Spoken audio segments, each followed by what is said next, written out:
Fuerzas e interacciones. Ley de acción-reacción. En los videos anteriores consideramos las dos primeras leyes de Newton, llamadas ley de la inercia y ley de fuerzas. Y con ello nos dimos cuenta de que los cuerpos permanecen en su estado de movimiento si no interactúan con otros cuerpos, o si las interacciones se cancelan de manera que la fuerza resultante se anula. Y también que la aceleración de un cuerpo sometido a una fuerza resulta ser proporcional a la magnitud de dicha fuerza e inversamente proporcional a su masa. Nuestro astuto Newton, además, escuchó las palabras de otros grandes sabios. En particular, la muy conocida frase "toda acción tiene sus consecuencias", y logró ponerla en el lenguaje matemático. En efecto, la tercera ley de Newton, también conocida como ley de acción-reacción, se puede enunciar como: a toda fuerza de acción de un cuerpo A sobre un cuerpo B le corresponde una fuerza de reacción del cuerpo B sobre el A, que es de la misma magnitud y actúa en la misma dirección con sentido opuesto a la primera. Estamos hablando entonces de dos fuerzas, una de las cuales llamamos acción y la otra reacción.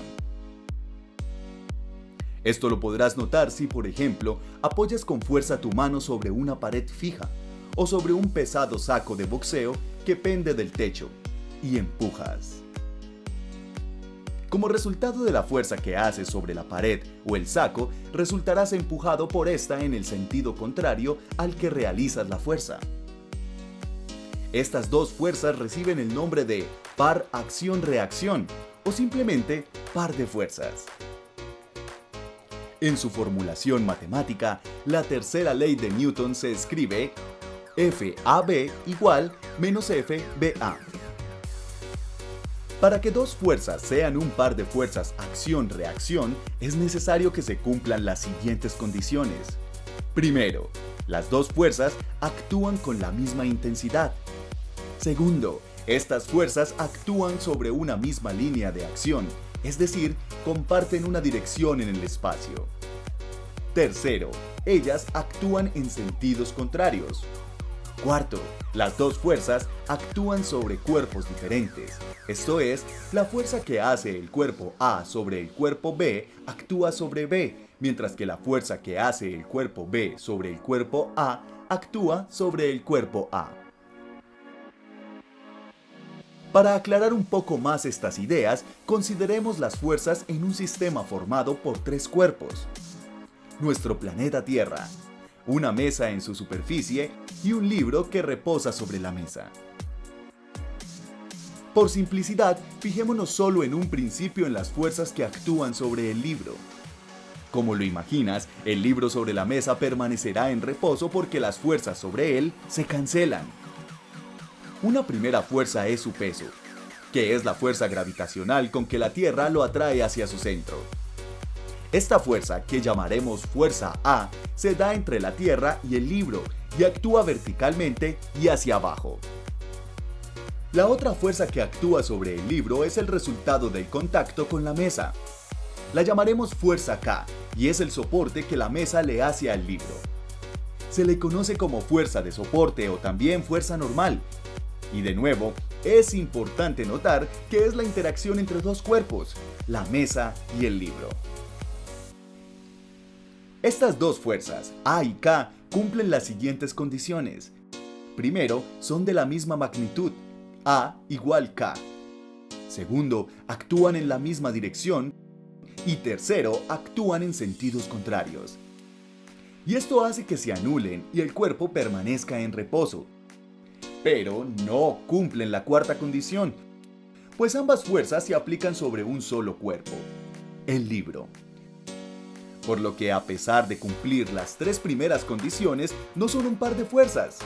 No son fuerzas acción y reacción. Ahora debemos notar que la fuerza K corresponde al soporte hacia arriba sobre el libro y la ejerce la mesa sobre el libro. ¿No crees que la superficie de la mesa experimente una fuerza debida a la presencia del libro? Pues sí, estás en lo correcto. el libro realiza una fuerza sobre la mesa que en este caso es hacia abajo. También en dirección vertical y con la misma intensidad que la fuerza K, podemos llamar a esta fuerza como M. Y así vemos que estas dos fuerzas cumplen con todas las condiciones y podemos decir que en efecto las fuerzas K y M son un par de acción-reacción. De la misma manera ocurre con la fuerza A, que como dijimos, corresponde al peso del libro y la ejerce la Tierra sobre el libro verticalmente hacia abajo. En este caso, debido a la existencia del libro, la Tierra experimenta una fuerza, digamos B, que es vertical hacia arriba y de la misma magnitud o intensidad que A, con lo que podemos escribir la tercera ley de Newton para las fuerzas A y B. Nota que los pares de las fuerzas son AB y KM. Un error muy común es creer que las fuerzas A y K son un par acción-reacción. Reflexiona un poco sobre este asunto y repasa las 4 condiciones sobre las fuerzas para que lo confirmes con claridad. Con sus enunciados, que ahora conocemos como las 3 leyes, Newton complementó nuestras ideas, porque nos permitió comprender en mejor manera qué es una fuerza y cómo se relaciona con el movimiento de los cuerpos. De hecho, ahora sabemos varias cosas importantes. Las fuerzas son las causantes de que los cuerpos cambien su estado de movimiento. Se necesita de al menos 2 cuerpos para que exista una fuerza, y en ese sentido la fuerza no es algo que le pertenezca a un cuerpo, es la interacción entre 2 cuerpos. Si no hay fuerza neta distinta de cero actuando sobre un cuerpo, este permanecerá en su estado de movimiento. Es decir, en reposo si está en reposo, o en movimiento uniforme si ese es el caso. 2 fuerzas que cumplan ser de la misma magnitud y estén actuando sobre un solo cuerpo en la misma dirección, pero con sentido contrario, no son un par de fuerzas acción-reacción. Como ejercicio, te proponemos que pienses en diferentes movimientos. Podría ser cuando estás caminando e identifiques los cuerpos en juego, las fuerzas que actúan y los pares de fuerzas acción-reacción involucrados en cada caso. Ahora que comprendes muchas más cosas sobre las fuerzas, diviértete pensando en el movimiento.